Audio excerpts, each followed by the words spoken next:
Hola, soy Vanessa Sepúlveda y voy a explicar el protocolo modelo para la investigación forense de muertes sospechosas de haberse producido por violación de los derechos humanos.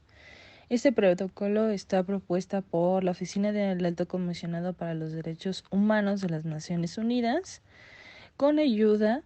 de la participación de especialistas de las siguientes instituciones como la Oficina de la Embajadora en Comisión Especial para los Derechos Humanos y la Democracia, la Comisión Nacional de los Derechos Humanos, el Estado Mayor de la Defensa Nacional, el Hospital Central Militar, etcétera. Lo que busca este protocolo son los pasos mínimos necesarios para documentar y analizar cadáveres frescos en descomposición o esqueletizados para determinar signos de tortura o abuso físico. Eh, las periciales que abordan eh, y que son propuestos para intervenir en este protocolo es la medicina forense, la análisis histológicos, químico-toxicológicos, bioquímicos, microbiológicos, genética,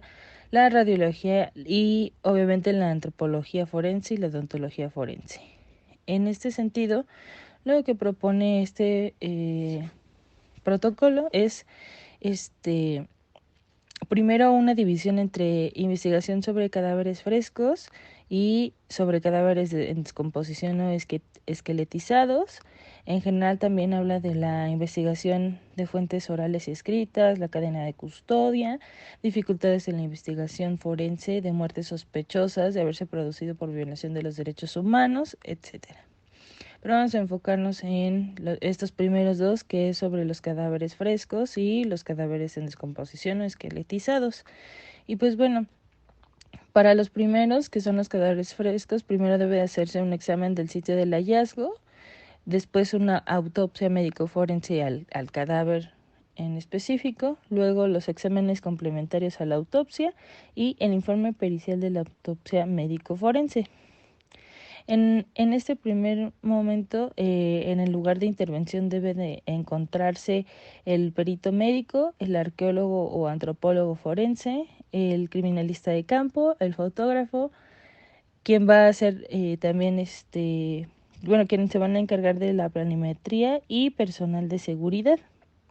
Asimismo, se sugiere que en el sitio del hallazgo, pues haya una correcta intervención y embalaje, como la no contaminación de los restos óseos. También en este sentido hay que evaluar el lugar de intervención, hacer una prospección, es decir, que evaluar qué plano de sustentación no concuerda con lo demás alrededor, si existen a lo mejor algunas otras características que son importantes para determinar si existen fosas clandestinas, como tal la excavación antropológica mediante técnicas especializadas que pueden ser pues como que usar radares o alguna otra técnica que sea funcional para los antropólogos y que es específica de los antropólogos. El análisis antropológico de los restos óseos, bueno, pues primero hay que recuperar los restos óseos, hay que prepararlos, eh, hay que tener una correcta manipulación de los mismos porque hay que considerar el tiempo que lleven dentro de la fosa para que de esta manera podamos, o bueno, se pueda tener las debidas precauciones. Hay unos que por el tiempo van a estar más frágiles que otros y entonces hay que tener mucho cuidado para que después hagamos los análisis pertinentes, como saber si se trata de huesos humanos o no, si corresponde a uno o más individuos, hay que hacer la determinación del sexo, la estimación de edad, de estatura, de raza. Podemos hacer la determinación de sexo a través de los huesos del cráneo, de la pelvis, y de la mandíbula. Asimismo, pues también eh, hay que hacer una estimación de edad con respecto al desarrollo de los huesos largos y el desgaste de los mismos. como decía, la estimación de características raciales, la estimación de estatura, que esa también se hace a través de la osteometría de huesos largos. Pudieran establecerse la estimación de lateralidad, porque pues estas son características específicas de un sujeto, y determinar también las patologías, anomalías o rasgos discretos en el esqueleto, es decir, si hubo alguna fractura en la infancia o en alguna edad que pudo haber sido consolidada en un hueso específico, pues eso nos puede dar como que igual podemos llegar a individualizar a la persona con estas características que nos están diciendo los huesos, ¿no? Asimismo, podemos a través de esta metodología eh, justo regresarle como que la identidad y hacer que las familias pues dejen de buscar a las personas o estén esperanzadas con que vaya a regresar o que se encuentre en alguna otra condición, ¿no? Entonces, en general, el informe de pericial en antropología forense se va a enfocar en, primero, el procedimiento de preparación del material, es decir, lavar los huesos o limpiarlos, ser fotografiados, rotulados, incluso en algunas ocasiones tomarle ciertas radiografías o fotografías, ¿no? El segundo es el levantamiento de el inventario, perdón, de hechos presentes, y en tercer lugar las determinaciones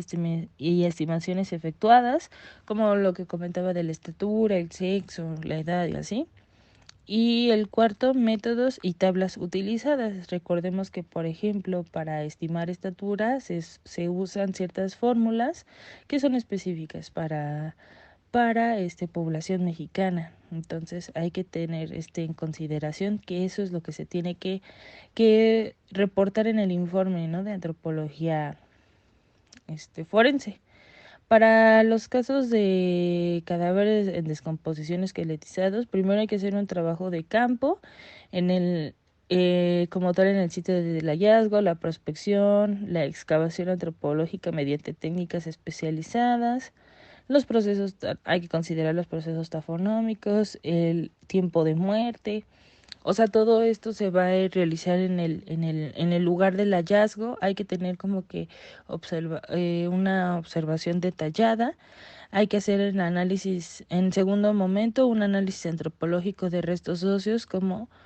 decía, ¿no? La preparación de estos, las determinaciones de ciertas características. También en el protocolo hace mención de huellas de embarazo, o sea, determinar si los huesos son tienen características femeninas,